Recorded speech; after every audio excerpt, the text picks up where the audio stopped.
Even though Darth Vader had convinced himself that he had killed Anakin Skywalker, this was never truly the case, as Vader had failed to truly extinguish the spirit of Anakin Skywalker and was unable to forget and let go of the past. This is highlighted beautifully in the Legends book, The Rise and Fall of Darth Vader, where Vader reunites with Anakin's protocol droid, C-3PO, during the events of The Empire Strikes Back on Cloud City, and is ultimately forced to remember his past. Let's get right into it. The Millennium Falcon has landed on Platform 327, Lord Vader, said Lieutenant Shekel, a gray uniformed Imperial officer. Princess Leia is with Captain Solo and his co-pilot Wookiee. Shekel continued, "There's a droid too." The officer remarked that it was lucky the Falcon's hyperdrive was damaged, or the Empire would not have reached the Bespin system before the rebels. Vader assured him luck had nothing to do with their journey to Bespin, and told Shekel to remind his men to stay out of sight.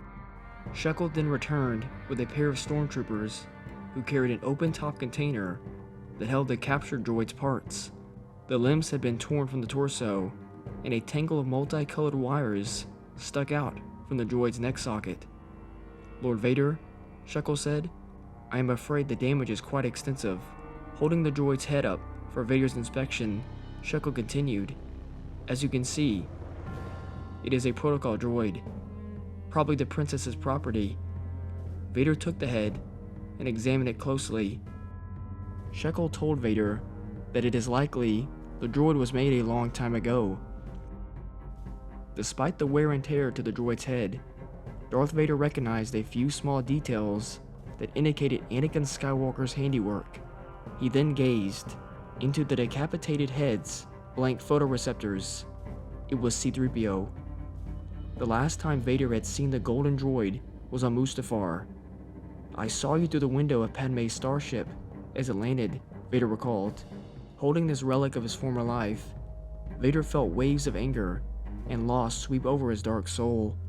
His memory quickly flashed to the day that Anakin had found the droid's skeleton in Watto's junkyard, and Anakin wondered if the repaired droid might help him and his mother leave Tatooine. Vader wondered whether C-3PO remembered anything of Anakin Skywalker. He doubted it. If the droid had any knowledge of Anakin Skywalker in his memory banks, then he would have shared the knowledge with his son Luke Skywalker. But Luke still remained ignorant of his father's true identity. Vader felt certain of that. All things considered, Vader thought, as he looked into the droid's eyes, "I should have left you in that scrapyard." He had the sudden urge to crush the droid's head, but then quickly realized that Shekel and the bounty hunter Boba Fett were watching him curiously. Shekel said, "Shall our technicians attempt to recover the unit's memory, Lord Vader?" Relaxing his grip on the droid's head, Vader placed it with the other parts in the open container. "The droid is useless," he said. "Have it destroyed immediately." He didn't give the droid another thought as he turned for the door and requested Boba Fett to come with him. Before Vader knew it, Shekel had chased him down and told the Sith Lord that their search of Princess Leia's quarters had turned up something unexpected. On top of a table rested a storage bin that held C-3PO's dismembered parts. "We meet again," Vader thought. Staring at the parts, which looked no different from when he had last seen them, Vader said, "I gave an order, Lieutenant." He then told Vader that the Wookiee had broken into the junk room and went berserk when he found the droid parts. He brought them here, straight to the princess. If the rebellion is interested in preserving this unit, there may be more to this droid than meets the eye. Reaching into the storage bin, Vader picked up the droid's head.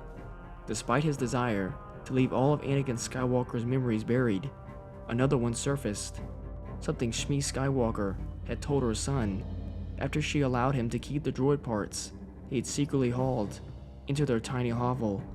She had said, "Unless you're prepared to take care for something, you don't deserve to have it." Behind his helmet, Vader winced at the recollection. Watching Vader, Shekel said, "Shall I instruct the technicians to search its memory?" When Vader didn't answer, Shek'l added, "Or would you rather have the Ugnaughts smelt the thing?"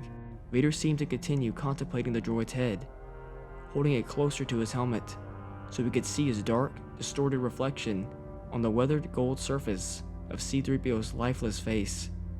"Sir?" Shek'l said. Darth Vader slowly placed the droid's head with the other parts. The droid's parts carried the stench of Captain Solo's co-pilot. Deliver this box to the Wookiee cell. Shek'l did not understand. "You want the prisoner to have the droid?" "I am giving the Wookiee what he deserves," Vader said mysteriously. "Yes, of course, Lord Vader," Shek'l said. He told Shek'l that Captain Solo has an appointment in the interrogation chamber, and to make sure he gets there. Thank you all so much for watching. If you enjoyed the video and learned something new, please like and subscribe. And remember, the Force will be with you, always.